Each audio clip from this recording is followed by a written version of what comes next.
So, white chocolate chip macadamia or oatmeal raisin? What's your favourite kind of cookie? That's what we're going to dive in today, the world of cookies. But I suspect I might be on the wrong path. Miranda. Very funny, Mark. I think Girl Scout cookie season has passed. Today, actually, we're going to be talking about cookie tracking. And is it in jeopardy? Is it going away? Is it staying? Are we relying too heavily on it maybe in our marketing strategies? And what we can do to diversify our strategies to give yourself a little bit of a leg up over the competition, just in case those cookies start to go away for marketing strategy. So stay tuned. Hello, welcome to another issue of The Squeeze with me, Mark Baxter from Marketing Juice, and our founder and proprietor, Miranda Imperi. Yep. Hello. Hello, good to see you again. Good to see you. So today we are looking into the world of cookies, and these are not the lovely consumables that we enjoy at our meetings. This is the world of computer cookies, but that's about as far as my knowledge goes. So Miranda, could you explain to us what is this world of cookies that we hear so much about? Absolutely. So you may have noticed when you are traveling websites online, there's a little message that will pop up a lot of times now that says, do you accept the cookie tracking that's happening? That may be confusing if you're not in the world of internet marketing. So basically, cookies are tracking codes that are left on your browser, and the cookie follows your behavior not just on the website, but also on the rest of the websites you travel and the platforms you travel after that cookie. Cookies are also utilized on mobile devices, and so not just necessarily like on your browser, but on your physical device, there are tracking methods to track your behavior based on like which apps you switch through. So if you click on a Facebook app and you click on a link within the Facebook app, and then that takes you to a web browser in your web browser app, that pathway is tracked all the way through. But after, let's say you leave that web browser app and you go to your Maps app, or you go check your email, that behavior is also tracked.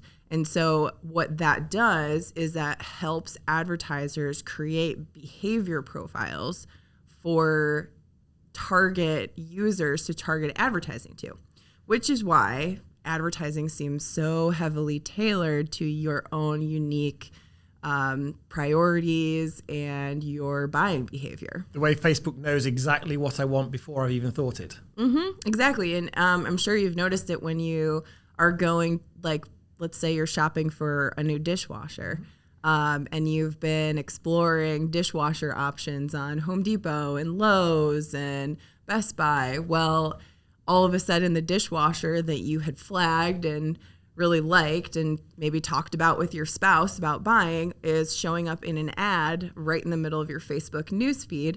That happens because of cookie tracking. Your behavior was tracked, and then that advertiser decided to specifically target people who were shopping for dishwashers and who were flagging that specific dishwasher. That's what we call a remarketing ad in the industry. So you've already been to that website and you've already been tracked, and your information to a certain extent has been grabbed, and then you have been dumped into a target population that is likely to purchase this product, and so they're showing you the advertisement again. Now, that is a really good ad strategy because we know it takes 7 to 14 touches to eventually purchase or hire somebody that before you actually have that confidence in using that product or that service. And so the more times an advertiser can show you a product or an advertisement or a service, the more likely you are going to be to convert. That's true. I see it, and it reminds me in my Facebook feed, it reminds me, I was thinking of buying such and such. Maybe I'll actually get around to do it. Exactly. Yeah. It's a really effective ad strategy.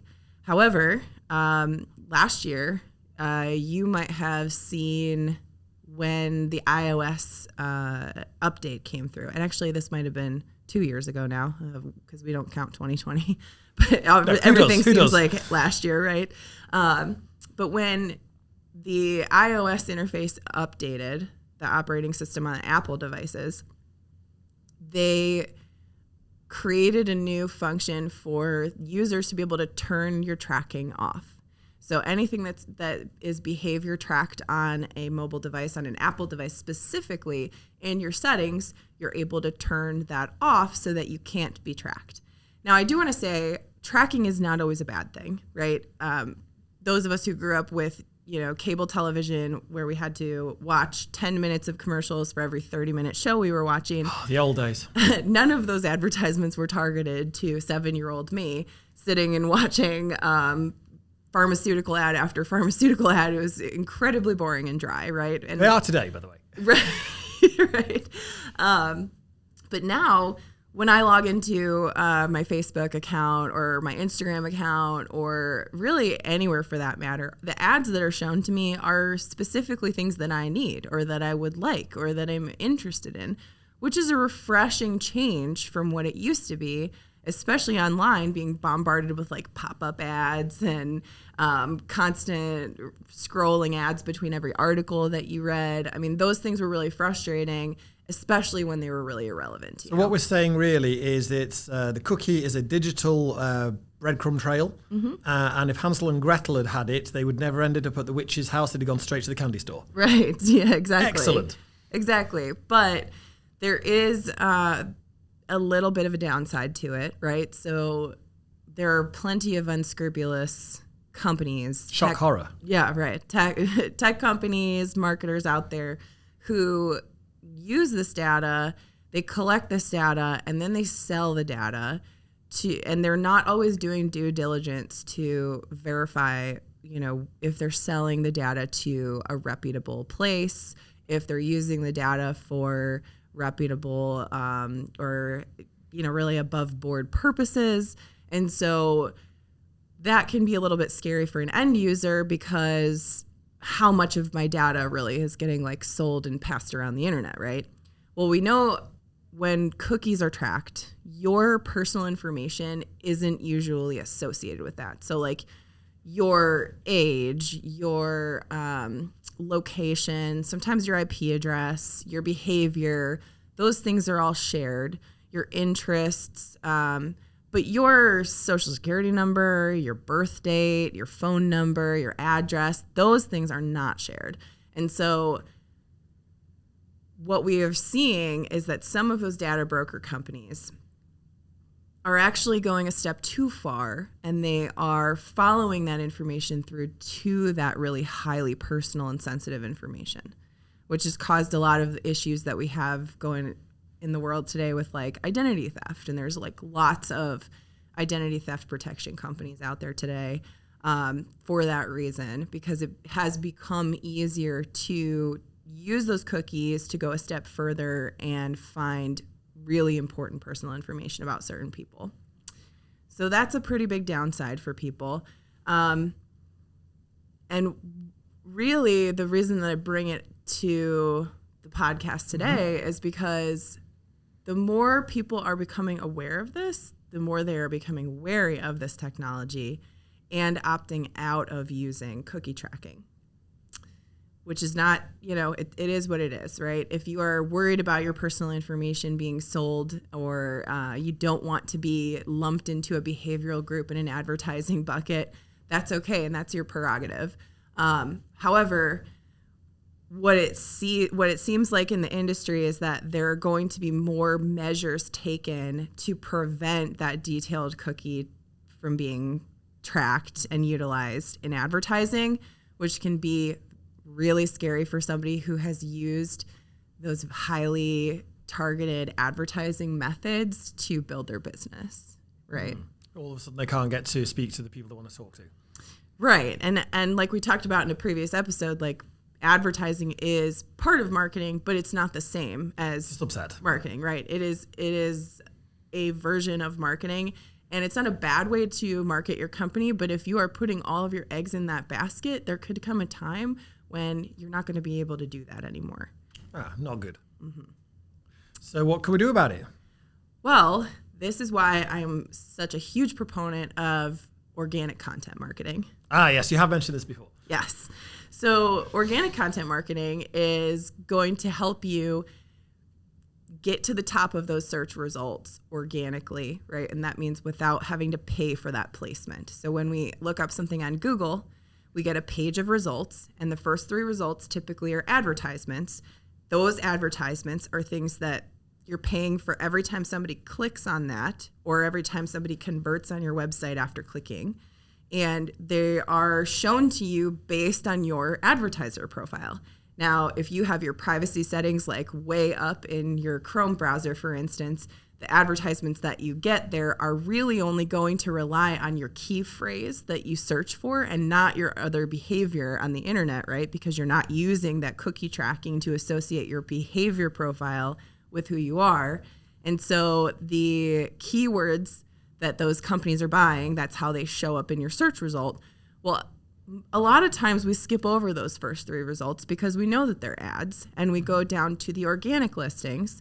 And the only way to get placement in the organic area is going to be utilizing an organic content marketing strategy. And what I mean by that is enhancing your website with really rich metadata that includes all of your target keywords, enhancing your website with blog posts, refreshing your content frequently, creating a really pleasant and easy to navigate experience on site.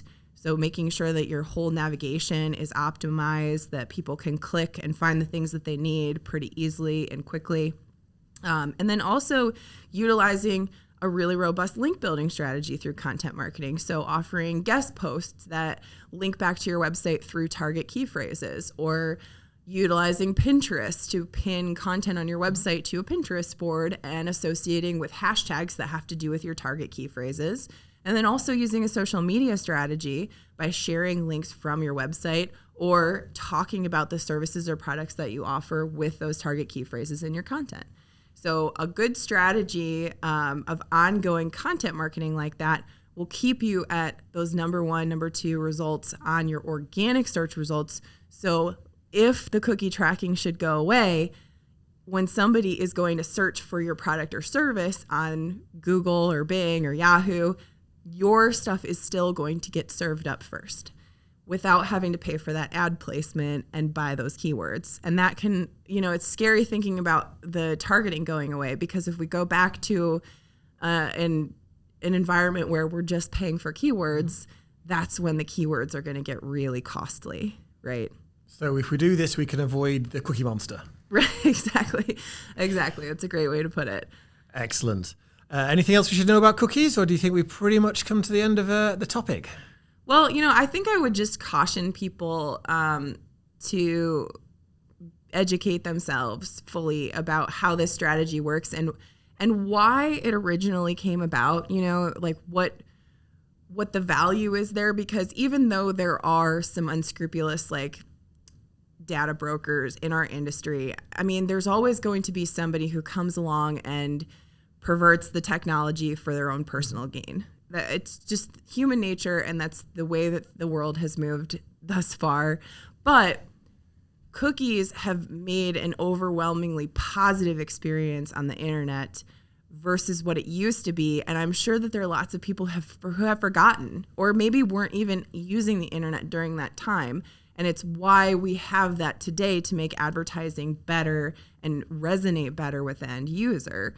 So don't throw them out just yet, definitely shore up your personal identity. I think that is a really great step forward, right? You probably should have some form of identity monitoring, right? To make sure that your information, especially your social security number or birth date or phone number, they're not being sold, to these data brokers.